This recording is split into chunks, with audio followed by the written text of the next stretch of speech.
ఆంధ్రప్రదేశ్లో ప్రశ్న రావణ్ కేసు రోజుకో కొత్త మలుపు తిరుగుతుంది. తాజాగా ప్రశ్న రావణ్ సంబంధించి ఏకంగా నారా చంద్రబాబు నాయుడు ముఖ్యమంత్రి గారే స్పందించడం మొదలుపెట్టారు. అతని గురించి ఘాటుగా మాట్లాడడం స్టార్ట్ చేశారు. ఇంతకు నేరుగా ముఖ్యమంత్రి రంగంలోకి దిగడం వెనుక ఉన్న రాజకీయ వ్యూహం ఏంటి, లేదా ఆయన వెనుక నడుస్తున్న ఒత్తిళ్ళు ఏంటి, ఇలాంటివి ఇప్పుడు సంచలనంగా మారుతున్నాయి.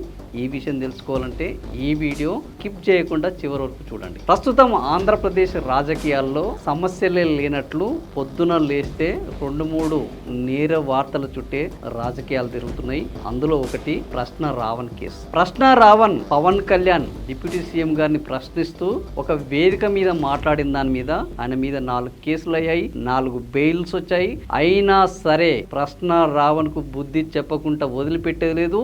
బెయిలు రాకుండా ఆయనని జైల్లో పెట్టకుండా ఊరుకునేది లేదంటూ నేరంగా రాజద్రోహం కేసు పెట్టి లోపటేశారు. అయితే జైల్లో ఉన్న ప్రశ్న రావణ్ జైల్లో కొనసాగుతుండగానే ఆంధ్రప్రదేశ్ రాజకీయాలు రోజుకో రకంగా మారుతున్నాయి. ఎంతగా మారుతున్నాయంటే చివరికి మహాకూటమిలో ప్రశ్న రావణ్ ఒక చీలిక తీసుకొస్తున్నారన్న స్వరం పెరిగింది. పవన్ గురించి మాట్లాడితే ప్రశ్న రావణ్ మీద కేసులు పెట్టారు. ప్రశ్న రావణ్ కేవలం పవన్ కళ్యాణ్ మాత్రమే టార్గెట్ చేశారు. టీడీపీ అధినేత చంద్రబాబు నాయుడిని, ఆయన కొడుకు నారా లోకేష్ ని ఎప్పుడూ టార్గెట్ చేయలేదన్న వాదన వైసీపీ నుంచి మిగతా వర్గాల నుంచి బలంగా రావడంతో ఇక కూటమిలో ఈ విభేదాలు పెరిగిపోతున్నాయని ఆలోచించిన ముఖ్యమంత్రి నారా చంద్రబాబు నాయుడు నేరుగా రంగంలోకి దిగారు. పవన్ కళ్యాణ్ కు సమర్థనీయంగా పవన్ కళ్యాణ్ మేము అండగా ఉన్నామనే పద్ధతిలో ప్రశ్న రావణ్ వెనుక ఉన్నది వైసీపీ, ప్రశ్న రావణ్ లాంటి వాళ్ళను వదిలిపెట్టేది లేదు, ప్రశ్న రావణ్ పురాణాలను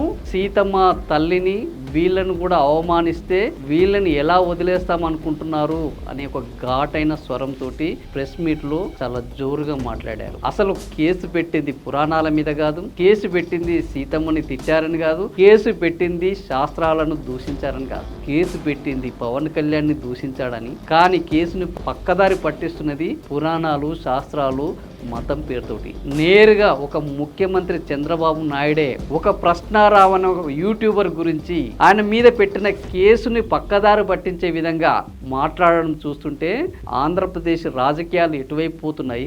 ఆంధ్రప్రదేశ్ లో ఒక విజనరీగా ఎంతో అనుభవం ఉన్న నాయకుడిగా పేరు పొందిన చంద్రబాబు నాయుడు కూటమిని కాపాడుకోవడానికి ఆయన ఎలాంటి మాటలు మాట్లాడాల్సి వస్తుంది అనేది స్పష్టంగా కనిపిస్తున్నది. ఇప్పుడు ముఖ్యమంత్రి, ఉప ముఖ్యమంత్రి, కూటమి ప్రభుత్వం మొత్తము ఒక ప్రశ్న రావణ్ కోసం ఏకం కావాల్సి వస్తుంది అంటే ఇక్కడ బలమైన వాళ్ళు కూటమి లేకపోతే ప్రశ్న రావణ అనే ప్రశ్న ఇప్పుడు కొత్తగా ఆంధ్రప్రదేశ్ రాజకీయాల్లో తలెత్తుతుంది. ప్రశ్నిస్తాము అని వచ్చిన పవన్ కళ్యాణ్ ఇప్పుడు తనను ప్రశ్నించే గొంతుకలను పిసికేస్తామంటున్నాడు. పవన్ కళ్యాణ్ మమ్మల్ని కష్టాల్లో ఉన్నప్పుడు పరామర్శించాడు కాబట్టి ఇప్పుడు పవన్ కళ్యాణ్ ఎవరు విమర్శించినా ఆయనకు మేము అండగా ఉంటామని ముఖ్యమంత్రి చంద్రబాబు నాయుడు అంటున్నారు. వీళ్ళు ప్రజల సమస్యలు, ప్రజలకిచ్చిన హామీల గురించి ఆలోచిస్తున్నారా, లేకపోతే ప్రశ్నించే వాళ్ళ గొంతులను పిసికేయడం గురించి కూటమిగా ఏర్పడ్డారా అనేది ఆంధ్ర ప్రజలు నిర్ణయించుకోవాల్సిన సమయం ఆసనమైంది. నిజంగానే